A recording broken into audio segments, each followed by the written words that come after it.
Okay, in this shot you'll see the ceiling damage, and in the next shot you'll also see the damage near the fixture that was mounted in the ceiling. Pretty bad. Okay, this is the flooring, and before I tore the ceiling out, see, this is the attic above the ceiling that was damaged. This is after the insulation has been removed, and you can see where the joist is pulling, where the ceiling is pulling away from the joist. This plaster will all come down together and not as one single piece. This insulation that's been removed and placed in other areas of the attic. Here you can see the where the roof was also repaired, where the chimney was taken out. Another shot where insulation has been placed in position. And this is after the insulation has been removed and the ceiling vacuumed. This is after the ceiling has been removed.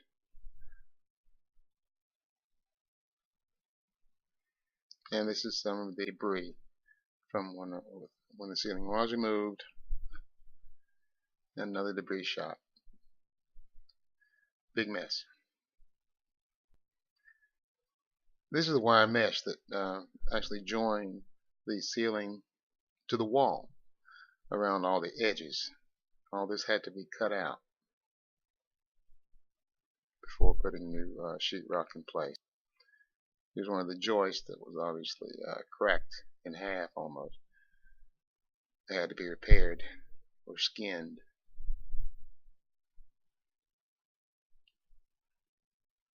And of course, there's the pile of debris from the ceiling.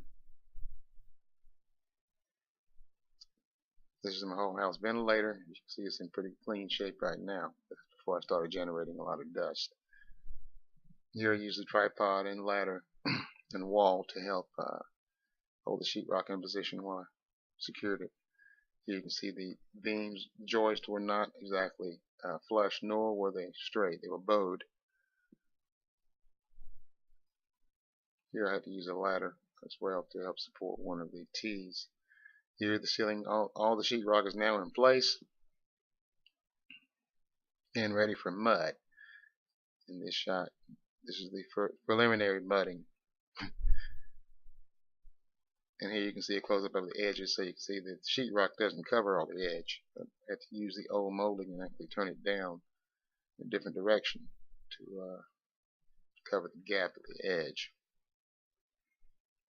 Now the attic has been re-insulated with new insulation, fiberglass insulation, all the way to the edge where it meets the old insulation. Now the sheetrock is finished, and also some repairs along the wall. Put in a light fixture outlet box and wired it, and now it's ready for use. Now the walls have been painted, and the floor is ready to be cleaned and stripped. And staples in the floor from where carpet had previously been nailed down, stapled down, has to be removed. It's temporary lighting to work by the old ceiling fan kit, light kit. These are holes in the floor left by the satellite and cable people during when they installed the satellite and cable. This is an oven cleaner used to remove the adhesive from where I had commercial carpet glued to the floor. Another shot of the oven cleaner. And this is a shot after the most of the adhesive had been removed. There's still some spots and some bad staining of the wood. Another shot, actually a piece of wood had come undone. I had to glue it in place and used a table leg to hold it in place while the glue goes. Here's another shot where you can see the staining is pretty bad in some areas. All that had to be removed by sanding, and you can see the difference between what's sanded and what has not been sanded yet in this shot and in this one.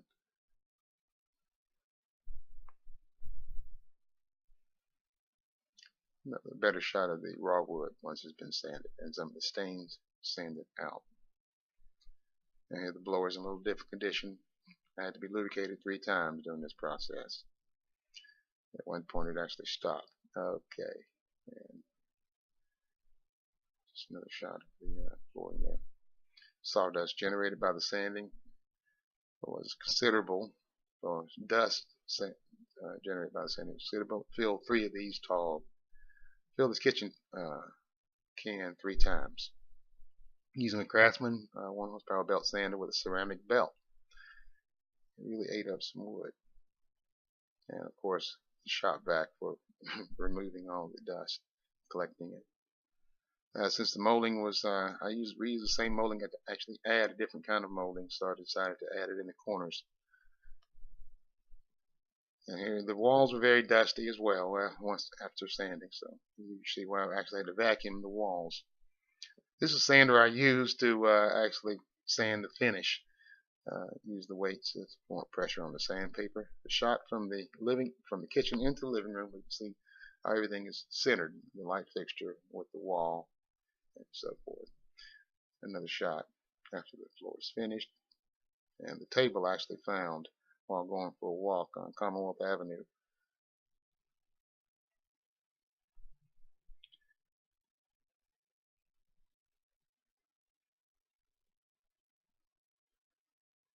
Of course, all these are nighttime shots.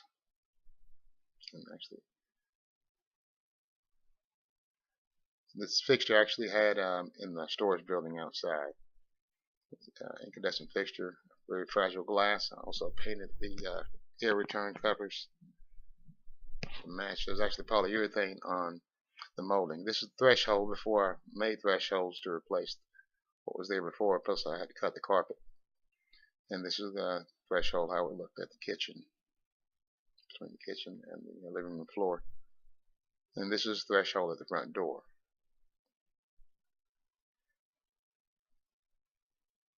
Now this is the new one between the kitchen, made using a router table. And this is the one over the carpet. As you can see, I also used nail filler, made my own nail filler to fill the holes where the nails were in the board. And then once the living room threshold. It's also in place as well as a floor sweeper, the door sweeper rather. This is the wall switch, wall plate, and you'll probably recognize the dimmer knob. We use that for the ceiling fixture, operating it normally at about 20% to 40% of what it normally uses. And the floor is actually sculptured. It's hard to tell from these pictures. This is of course a floor level shot using the flash, using the camera flash, and one without the flash.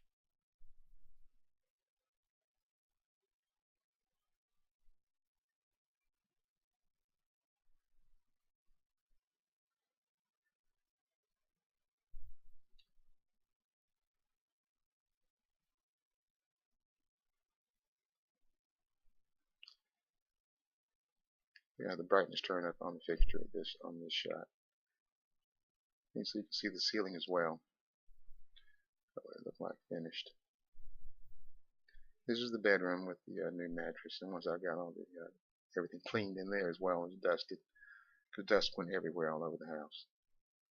In my office, once I installed some low voltage lighting and removed the track lighting that was existing. You see the reflection coming off the CD on the ceiling, off the DVD from one of the LED fixtures. I moved that table that I found into the office and put my old table that I made back in the 80s in the living room.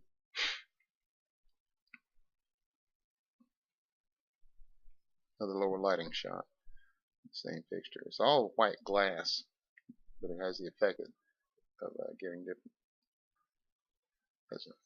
different effect because the thickness is in the bell. Here, just another shot of the old table. 108 dowels. Front door completed with 3 different colors, of course, and it also has a coat of polyurethane on it to make it easy to clean.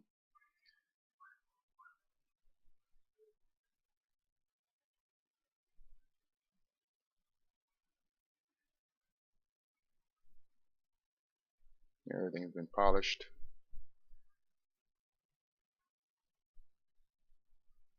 This is a semi-gloss polyurethane. This is a daytime shot. You can see how the effect of the sun, of the mini blinds and the sun on the wood. Pretty neat. Because the mini blinds, of course, are parallel with the wood.